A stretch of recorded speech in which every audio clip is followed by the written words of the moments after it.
Hai guys, selamat datang di video ekonomi kali ini. Pernahkah kalian bertanya-tanya, bagaimana sih caranya roti yang diproduksi di pabrik jauh itu bisa sampai ke meja sarapan kita?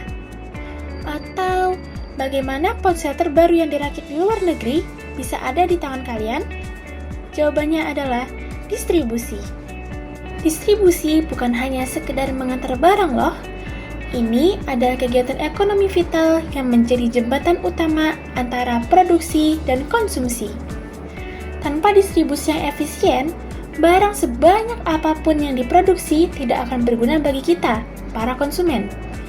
Di video ini, kita akan bedah tuntas mulai dari pengertian, tujuan, fungsi-fungsi krusial, hingga jenis-jenis saluran distribusi yang membuat dunia ekonomi kita terus berputar. Yuk kita mulai! Distribusi adalah kegiatan ekonomi yang menjembatani antara kegiatan produksi dan kegiatan konsumsi, yaitu penyaluran barang dan jasa hasil produksi dari produsen kepada konsumen. Pihak yang melakukan distribusi disebut distributor. Distributor bisa perorangan, perusahaan, atau lembaga. Tujuan utama kegiatan distribusi adalah untuk memastikan hasil produksi sampai ke tangan konsumen dengan tepat dan efisien. Poin-poin utamanya adalah menyalurkan hasil produksi, barang dan jasa dari produsen ke konsumen, mempercepat sampainya hasil produksi ke tangan konsumen, mempermudah konsumen mendapatkan barang kebutuhan, dan menjaga kontinuitas atau keberlangsungan produksi perusahaan. Distribusi memiliki beberapa fungsi utama yang harus dilakukan agar penyaluran berjalan lancar. Yang pertama, pengangkutan. Memindahkan barang dari tempat produksi ke tempat konsumen karena adanya perbedaan lokasi.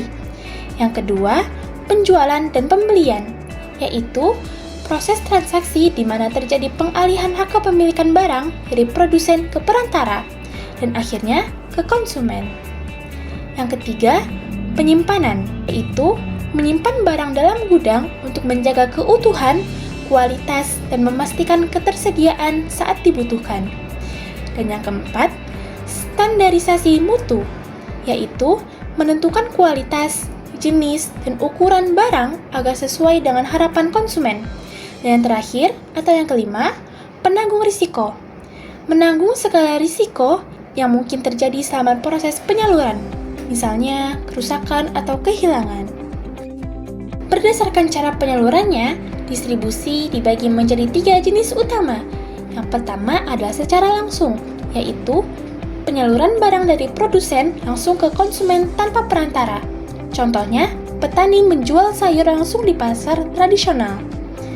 Yang kedua adalah semi langsung, yaitu penyaluran barang menggunakan perantara, tetapi perantara tersebut masih bagian dari produsen.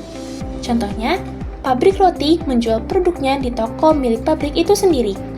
Dan yang ketiga adalah secara tidak langsung, yaitu penyaluran barang menggunakan pihak ketiga perantara independen.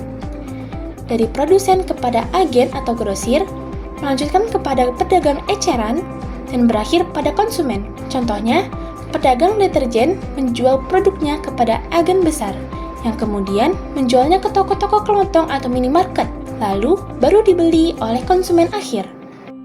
Beberapa faktor yang menentukan strategi dan kelancaran distribusi ada 3. Yang pertama, faktor barang, meliputi sifat barang, mudah rusak atau tidak, berat atau ukurannya, dan nilai unit barang.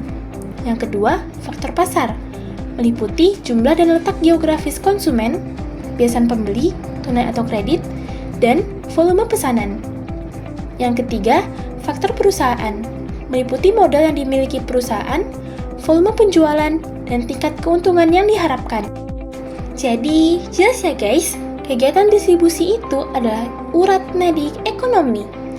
Ia memastikan semua barang hasil produksi sampai dengan aman, tepat, dan efisien ke tangan kita.